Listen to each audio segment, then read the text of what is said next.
Ito ngayon. Lagyan na natin ng tubig. Tomato sauce. Hindi ko lalagyan ng tomato paste. Sasama ko na po siya sa kutsero na hinarvest natin na plants. Ako, sabi ko.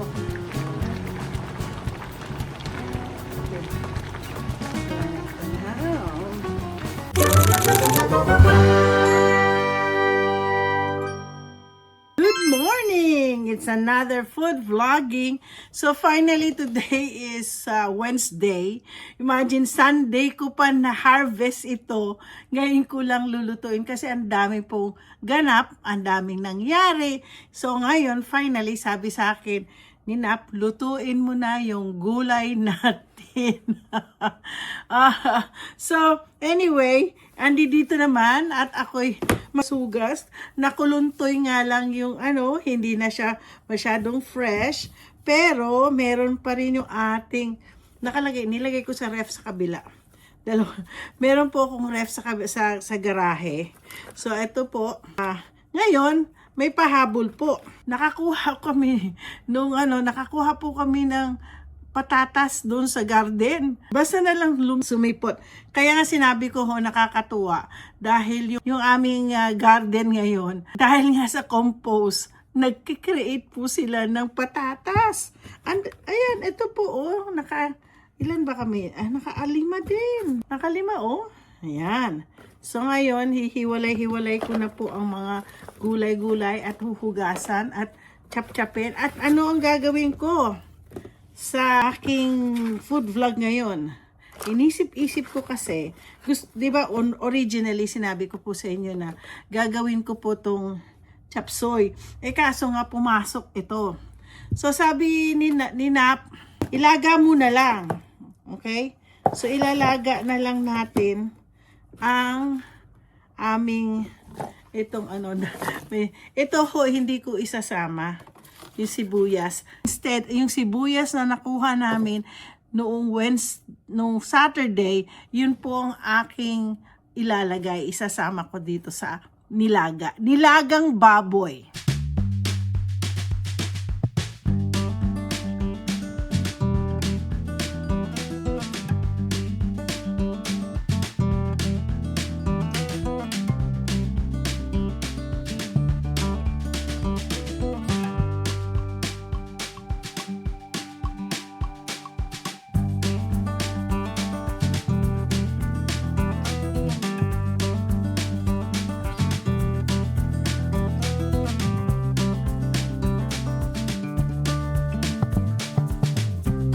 Okay guys, tapos na ang pagcha-chop-chop ko ng gulay.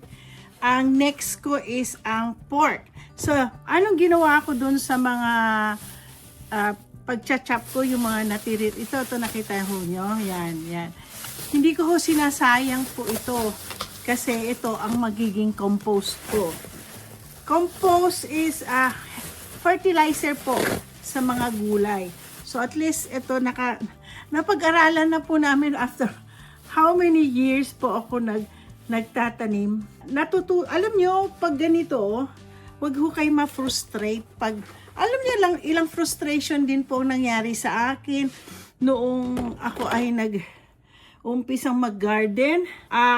Nag-umpisa po ako sa mga yung mga kahoy-kahoy, kung ano-ano ginagawa ko. Meron ang mga gulay ko, wala nga akong kale ngayon, favorite ko ang kale.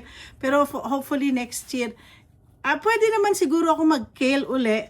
Kasi madali lang po kasi ang kale kahit fall, pwede, namumulaklak, nagbe-bear.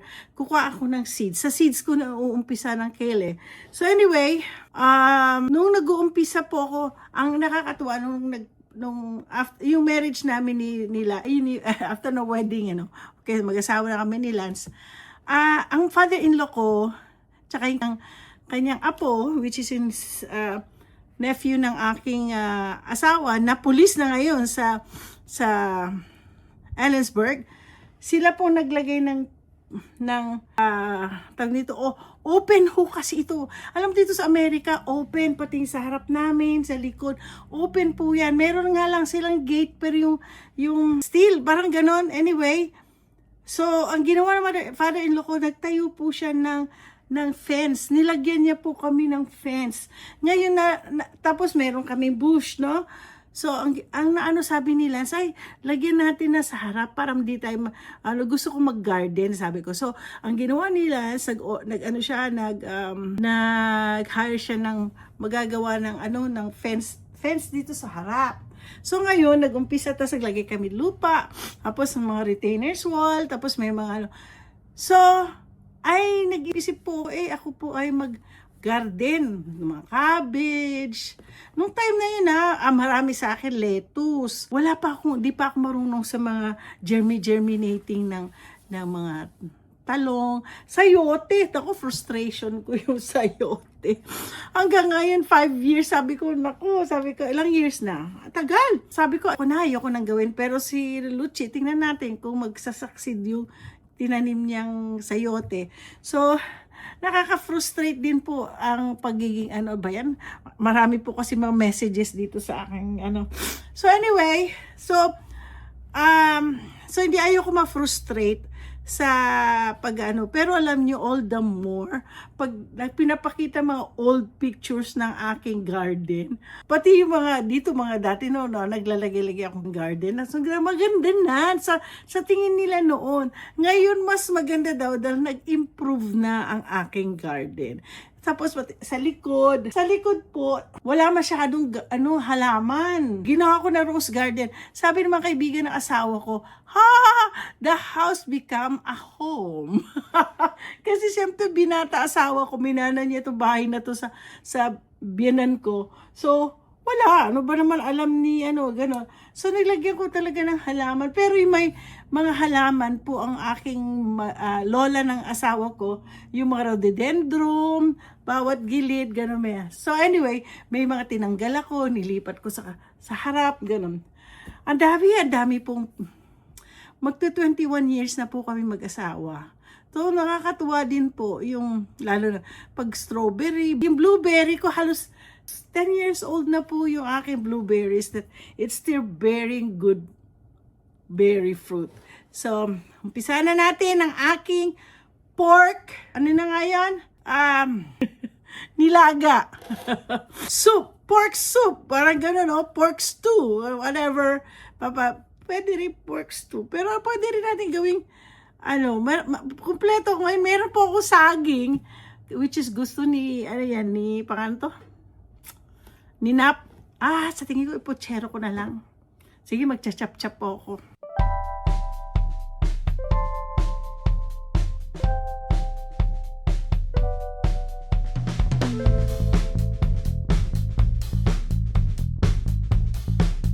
Guys, na-decide ko na po, gagawin ko na lang po itong pochero, pork pochero. Alam ko, na-vlog ko na yun. Beef pochero, hindi ko pa nagawa yung chicken pochero. Pero ngayon, since marami po akong pork ngayon, ako po ay popochero. Tama-tama, bumili po ako ng frozen na banana. Alam niyo po, kung bibili ako ng regular banana, yung nandyan sa tsaka plantain, madalas ko po ginagamit yung plantain. Pero alam niyo, sa totoo lang, itong banana na to, galing po pa po ito, Pilipinas pa yata ito. Alam niyo, pinakamasarap po na saging, Central Hong Kong. Pinakamasarap po kasi na saging sa Pilipinas. Dito po kasi ang tigas. Hindi po ako nagbibiro. Alam niyo, sabi ko sa inyo, maselan ako pagdating sa pagkain, So, ito yung saging natin. So, yan ang ilalagay ko sa pochero. Siguro 4, okay na. Pero kasi iba dito gagawin ko pong turon. Pero hindi na po ako mag-vlog ng turon kasi meron na po yung asawa ko na meron na po akong vlog noon. So anyway, so ito chachap na lang natin. Isasama ko na po siya sa pochero. Ayan. Kumpleto po yung aking Ay nako, salamat. Nako, matutuwa na naman po si Nap dahil siya ay kakain ng pochero may saging. Siya po kasi kumakain ng saging. Ako po kasi, gusto ko lang po ang saging na ganito. Pagdating sa pinirito or nagustuhan nila, gumawa po ako ng na mayroong brown sugar. O, minatamis na saging yun po. Pero kung lalagay sa gulay, ewan ko, ayaw ko po. Lalagyan na po natin, igigisa po natin yung ating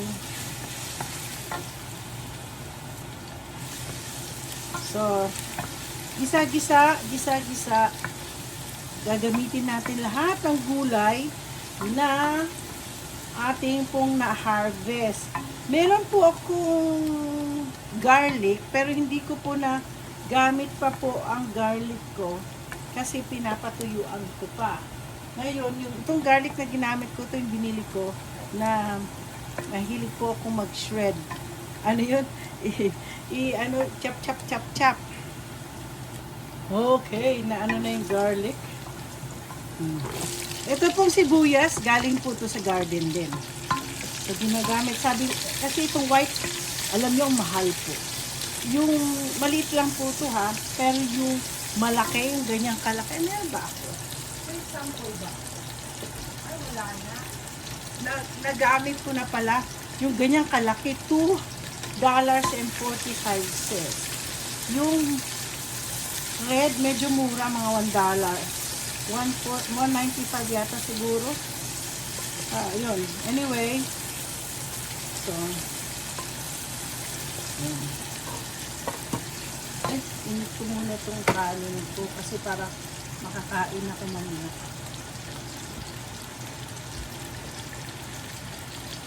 So, ito po. Excited po ako kasi imagine. Lahat po na harvest ko nung linggo ay kakainin ko po ngayon. Ito na po.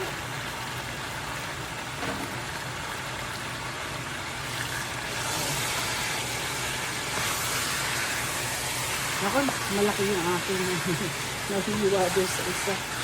Okay lang.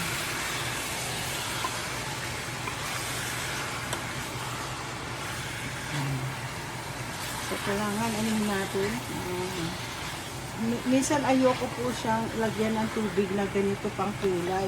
Gusto ko yung talagang na ano siya, yung parang naging ganito, ganyan. Hugasan ko. Kasi alam niyo po minsan, hugasan yung mga karne kasi lalo na chicken. Kasi minsan malansa. Kaya lang sabi ni Lucci, si ano daw, yung, hindi ganyan si Jose, yung, sabi niya, bakit daw ako pag nagluto, wala daw lasa yung mga karne, yung ano ba yun, walang lansa ba? Oo, kasi inuhugasan ko talaga bago ako. Inuhugasan ko po ang mga karne. Okay guys, lagyan na natin ng tubig. Damihan ko yung tubig.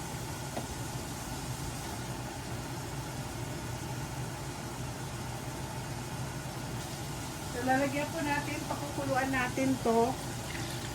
Yan. Okay guys, lagyan na natin ng tomato sauce. Di ko lalagyan ng tomato paste. Masyadong ano na. Nung nagluto ko ng yan, tomato sauce. Lagi po akong meron yan. Meron siyang basil, garlic, at oregano. So, naka-flavor na yan. Yung ating papakuluan pa muna natin uli siya. Okay, bago pala ilalagay na po natin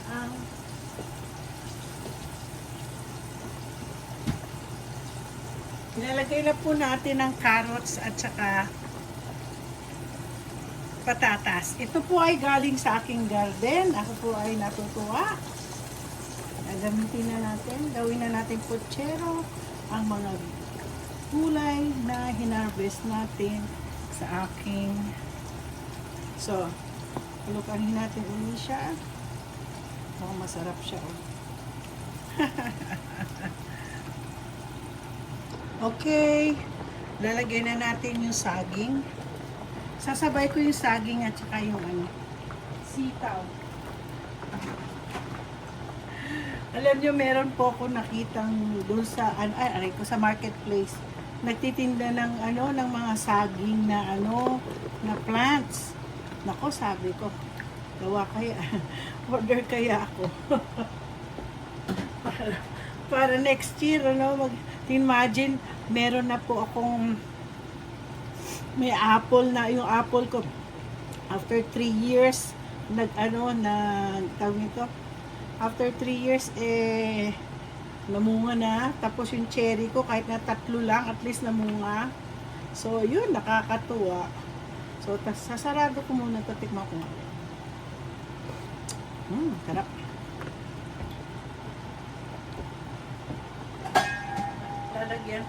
Lagyan na po natin. Marami pong gulay ito. Okay. Check natin. Hey, ang sarap. Lalagyan natin ng ito po, galing din po sa akin. According sa Kinaruel, Baguio Pechay pala tawag nyo dito. Dito sa amin kasi, ang tawag namin dito, Napa cabbage. Napa cabbage, ayan, hindi ko alam. Pero ang ganda-ganda po ng Napa cabbage. Wala, marami pa po siya. Dami po siya sa magandang pagka ang dami. Ang dami.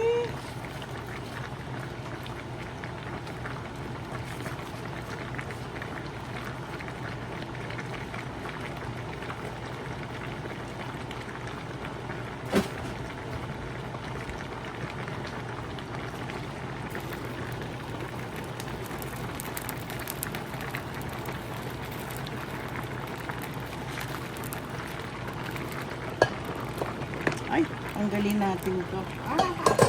Tanggalin natin.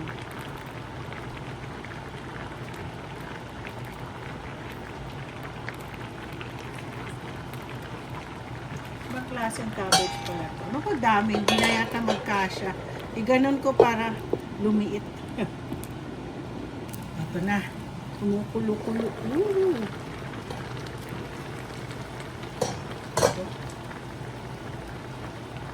Ganyan na. Nakakatuwa naman tignan tong gulay ko. Yeah. Anyway, patapos na ang ating pero ang dami po talaga. Ang dami talagang sabaw.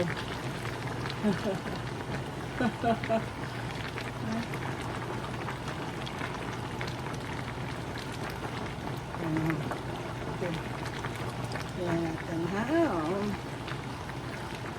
Ganyan natin siya. Yeah, patapos na. Tarara! Chan-cha! Matapos na ang aking pochero. Naging pochero ang aking niluto. Okay. Tapos na po ang aking naging pochero. At nakakatuwa. Ito na po. Tapos nag-fried rice po ako. At ito po ay nakakatuwa. Pero tingnan natin. Ito po, galing sa garden ko. Mainit eh. Matamis. Matamis po yung carrots. Tapos ito na ang aking Baguio beans.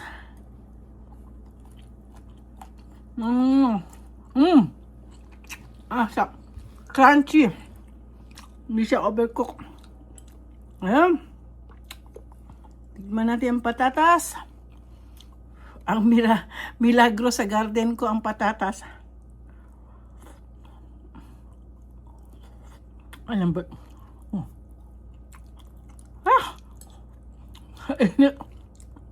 Ito na ang aking natawag ninyong Baguio Pechay na napakabig sa amin. Ito lagi meron sa akin.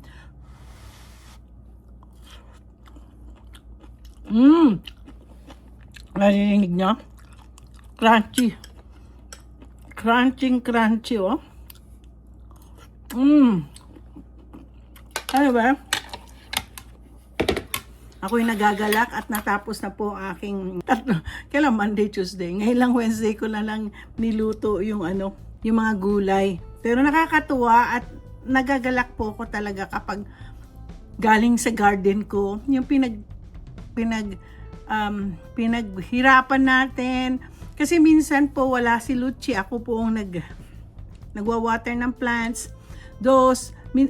Pag germinating, ako po nagge-germinate. Tapos, yung mga ibang syempre, kung sino pupunta sa nursery, ako bumibili. Yung nagkamali po ako ng bili ng carrots, pero bibili na naman po ako. Tignan ko sa Lowe's kung meron pa silang mga carrots na, kasi hanggang fall to ang carrots. So, pwede pa po akong magtanim ng carrots. So, anyway, salamat po at nagustuhan ninyo ang aking food vlog ngayon. Don't forget to like and subscribe!